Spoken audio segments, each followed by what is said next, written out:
Magandang gabi Pilipinas, narito na po ang latest sa lagay ng ating panahon. Ridge ng high pressure area ang dominant weather system na umiiral dito sa loob ng ating Philippine Area of Responsibility at particular po yung makakaapekto dito yan sa may Northern Luzon. Inaasahan po natin na ang malaking bahagi po ng ating bansa ay makakaranas ng magandang panahon. Ayon po sa Pag-asa, posible pong maranasan po natin ang bahagya hanggang sa maulap na kalangitan na meron po ang chances sa mga pulupulong pag-ulan o pagkidlat, pagkulog. Lalong-lalo na po yan pagsapit ng hapon o kaya naman ay sa gabi.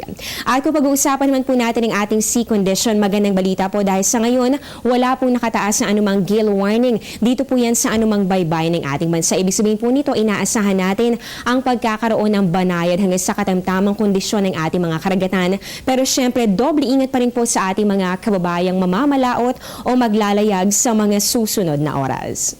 Para naman sa ating update tungkol dito sa binabantayan po natin Tropical Storm Bobby, nasa labas pa rin po ito ng ating PAR at huli po itong namataan ng Pag-asa sa laing 1,645 kilometers east of Bicol Region. Taglay po nito ang lakas ng hangin nga abot ng 65 kilometers per hour at pabugsong nga abot naman ng 80 kilometers per hour. Inaasahan po natin ang pagkilos ito ay pakanluran sa bilis naman na 20 kilometers per hour. Ibig sabihin po nito sa ngayon ay medyo may kalayuan pa ang bagyong ito para magkaroon ng direktang epekto sa anumang bahagi ng ating bansa. Pero kung sakali man na magpatuloy ang pagkilos ito, posible po yan pumasok dito sa ating boundary bukas po yan ng umaga.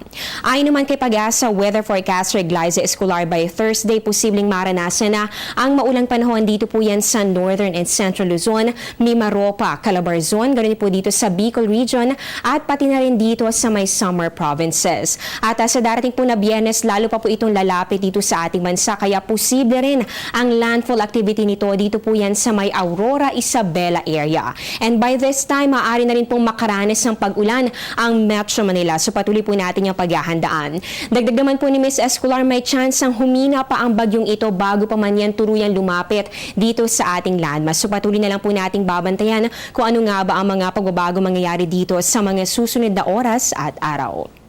Samantala mga kababayan, ng bagyong ating binabantayan ay may international name na Bobby. Ang Bobby po ay salita mula sa Vietnam na ang ibig sabihin ay mountain chain sa Northern Vietnam. Sa oras na matuloy ang pagpasok nito dito sa ating PAR, bibigyan po natin yan ng local name na Betty. So yan po ang magiging ikalawang bagyo para sa taong ito ng 2015. At ngayon po alamin na po natin ng oras kaya sisikat si Haring Araw. Para po sa ating sunrise bukas, yan po ay 6:03 ng umaga at ang sunset po natin ay 6:06 ng gabi. At yan po ang latest mula po dito sa Pag-asa. Abangan niyo po ang susunod kong update sa News Live. Dito pa rin po yan sa Telebisyon ng Bayan. Ako po ang inyong weather lover, Amor Larosa, na nagsasabing ang taong handa at may nahon, kayang lagpasan ang hamon ng panahon. Magandang gabi po sa inyong lahat.